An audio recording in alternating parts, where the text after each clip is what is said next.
Mga lods, may tanong ko sa inyo mga lods. Nakakita na ba kayo ng papaya na kulay violet?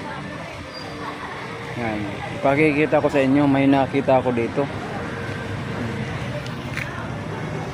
Yan ang papayang kulay violet mga lods. So, kulay violet yan. Ito green talaga to, oh, green. Green yan.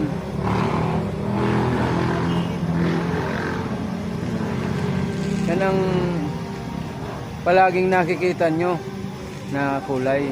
Ito, bira kayong makakita nito. Oh, tingnan nyo yan, oh. May inog na pati doon, oh. Dapat puno ko May yan. inog na, oh. Yan, oh. Yung mga nakakita na yan. Kung ngayon lang kasi ko nakakita ng ganyan na papaya, oh. Palagi kong nakikita kagaya nun, oh, sa kabila. Dito, ngayon lang ko nakakita yung ganito.